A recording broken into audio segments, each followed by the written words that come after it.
Tell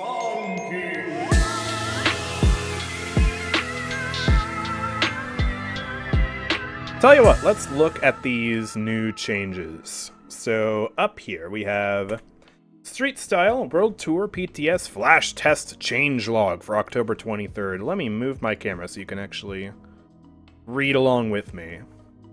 So, bunch of changes here that are on the PTS right now. They updated the PTS. And assuming the feedback on these is positive, they will probably end up going into the live servers like this, because the update is eminently closing in. So, general changes. Reverted changes to gyro aim sensitivity. To be honest, I have no idea what the feedback was on this. I am not the controller person. I assume this is a good thing. Fixed an issue with the event pass. Fixed an issue where Vora and Seven's new talents were not available. Fixed an issue where the login and main lobby menus were swapped. Fixed an issue where Dawnforge's staircases railings had improper collision and were not lit. Yeah, so they fixed the weird texture on that. And fix a collision that I actually pointed out. Yeah, very, very cool to see that fix, for sure. Alright, balance changes. We have a few. Azan, Eternal reverted to current live balance state. So I guess they're just not reworking Azan's talent. They looked at the talent, and they saw our feedback that it was pretty crap, and they decided, alright, we're just not going to go through with it. To be honest, I would have been fine with it going into live that way, because it would be a step up from regular Eternal, but yeah, I guess it's also fine to just not rework it, because that's the less complicated thing to do. Fixed an issue where Everywhere at Once was not providing the proper cooldown reduction. It's got some heft functionality and description restored to pre-wild horde state. Increases damage, increases range, decreases fire rate, deals more damage. So yeah, this is pre-nerf in Wild Horde, way back at the start of the year. Fixed an issue where Corvus wasn't being healed by his Entropic Breach. Okay, so that was a bug. Good. Grover. Wow! Wow, okay. So they did end up buffing the heal from 600 to 700. I wasn't sure if they were going to do this. I said this was something that we actually had to look out for, to test, and make sure that his Blossom was strong enough.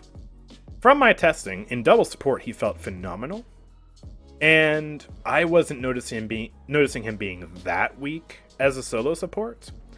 But I suppose enough people gave feedback saying that his healing was too weak, so they decided to buff it anyways, which I suppose is fair enough. So, yeah, 700 healing on the Blossom now. Bear in mind, Rampant Blooming is gone, so it's not just a raw buff to Grover's healing output. It's adjusting the Blossom to go back up to 700 to account for the fact that he no longer has a healing talent.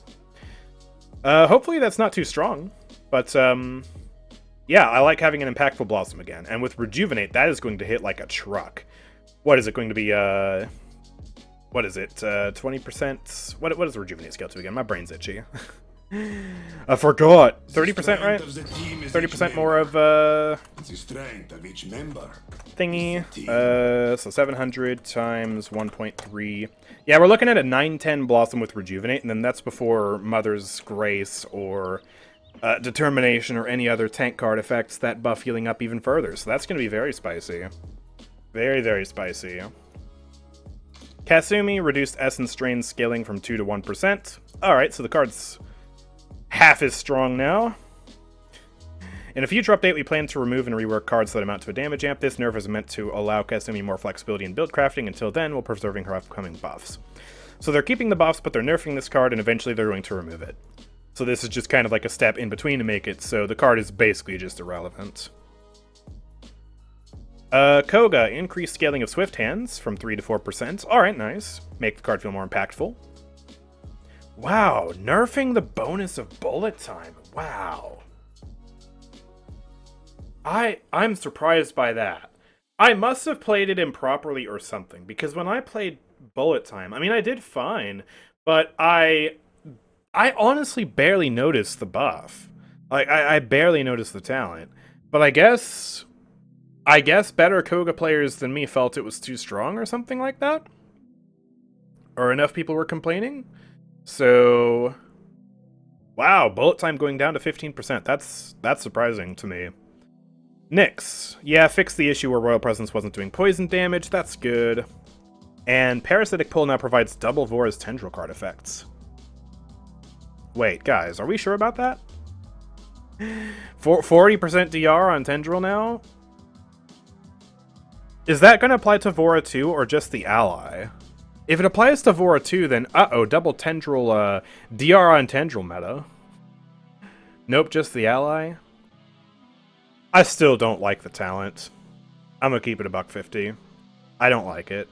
But, I guess that's the way to make it stronger. 40% DR and 750 shields on Tendril, yeah. Wow. Interesting stuff. So yeah, a lot of balance changes. Honestly, most of it's pretty good. Eternal was trash. Both versions of Eternal are trash, but I guess we're just going to have the normal version of the trash talent. It's got some heft being fixed is good. Good for a fix on everywhere at once. Good for a fix on Corvus. Blossom buff is going to feel nice. Nice to see this nerf to Kasumi. Surprised to see bullet time get nerfed again, but I do like Swift Hands going up. Good fix for Nyx. Overall, a lot of good stuff here, I think.